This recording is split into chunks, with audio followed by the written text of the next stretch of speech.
Welcome to Illuminati Silver. We tell you the truth about silver. Today is Sunday, the 12th of January, 2025. We're providing our regular weekly update for the week ending the 10th of January.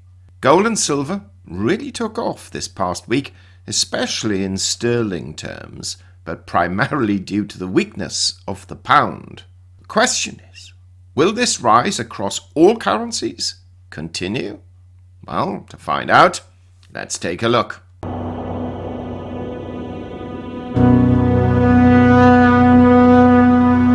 Gold rose $49 last week, rising from $2,641 to $2,690. Having hit a high of $2,702 and a low of $2,617, a rise of 1.8%. Gold spread between high and low was $85. Last week, we predicted gold would trade between $2,585 and $2,695, with an outlier top of $2,710. It closed within our range and briefly moved towards our outlier top, but fell back again to comfortably match our forecast. In sterling terms, though, gold rose £78, closing at £2,211, having hit its all-time high in sterling on Friday at 2,213. And in euros, gold closed at €2,630.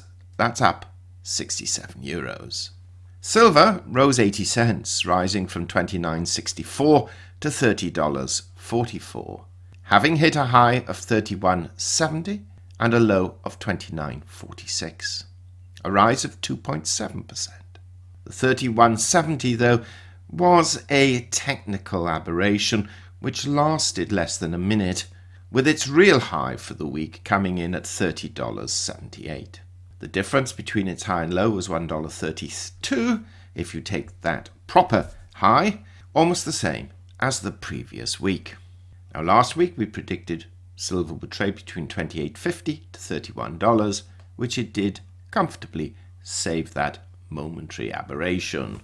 In sterling terms, silver was up £1.07 at £24.99, just shy of £25, and in euros it closed at £29.78, up €0.95.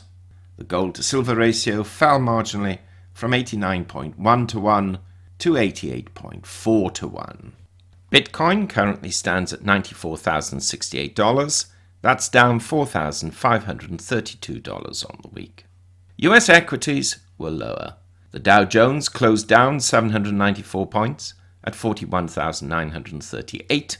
The S&P 500 down 115 points at 5,827, and the Nasdaq Composite down 460 points at 19,161.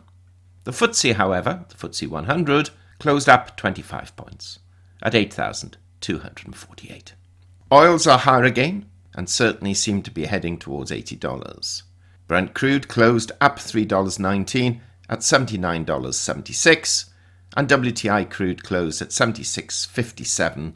That's up $2.61. Dollar index continuing to rise, up 0.69 at 109.65. Economic data coming out of the US last week showed services PMI slightly higher for December compared with November, and also higher than forecast. The ADP employment report came in with 122,000 new jobs, against expectations of 136,000, and initial jobless claims falling by 10,000 to 201,000. The US employment report published on Friday, which was the one we said to watch out for, came in strongly with 256,000 new jobs for December against an anticipated 155,000, so 100,000 more. And the unemployment rate fell from 4.2% to 4.1%. However, before one gets too carried away, Jeffrey Bartash of MarketWatch published an interesting narrative. Quote, "Every major survey of consumers and businesses shows a sharp decline in job openings over the past year and a slower rate of hiring. The labour market is still pretty solid, to be sure, but not as rosy as the December report indicates. The number of unemployed people who've been looking for work for more than 6 months is clear evidence of that. It's jumped by 50% since 2022 to 1.6 million. We think it's a bit dangerous to put too much stock in December's payroll data, given seasonal volatility and the potential for revisions in upcoming months." Unquote. We mentioned last week that the Fed has signaled that 2025 is likely to see just 2 rate reductions, amounting to a maximum of 50 basis points, rather than a previously predicted 4. Well, it's December's meeting minutes published last Wednesday seem to confirm that, although Fed officials were concerned about the prospect of rising inflation under Trump due to his anti-immigration and tariff policies. That said, they did not expect interest rates to rise, but may have rates coming down much more slowly or remaining at current levels. Well, this coming week may prove exciting because we have some key data being reported. On Tuesday, we have the Producer Price Index report for December, followed by the CPI, that's the Consumer Price Index, figures on Wednesday. Markets are expecting the year-over-year CPI figures to rise from 2.7 to 2.9%, but the core rate to remain steady at 3.3. We only have 3 days to wait to see how accurate those expectations are. Now on Thursday, we have retail sales for December, and they are expected to come in at 0.4%.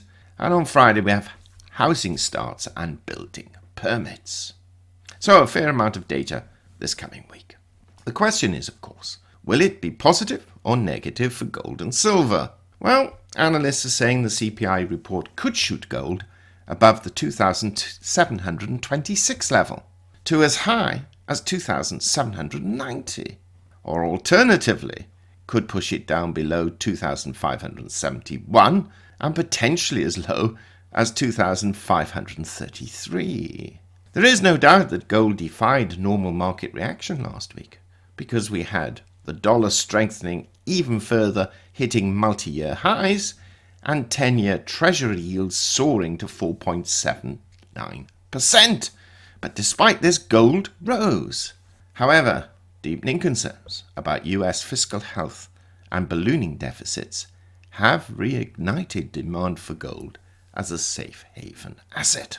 As far as silver is concerned, a forecast rate cut being delayed from early spring to potentially as late as June could cause further dollar strength and negative impact on silver. So on the upside, we could see silver in theory rally to as high as $32.33, depending on the CPI report, or to fall to as low as $28.75. That's what analysts are predicting. Where do we forecast gold coming this week? Well, we expect it to trade between $2,600 and $2,725, with $2,575 and $2,770 as outliers. Silver we expect to trade between $29.32 with $28.3250 as outliers. Slightly wider margins than usual because of the potential of quite considerable movement this coming week.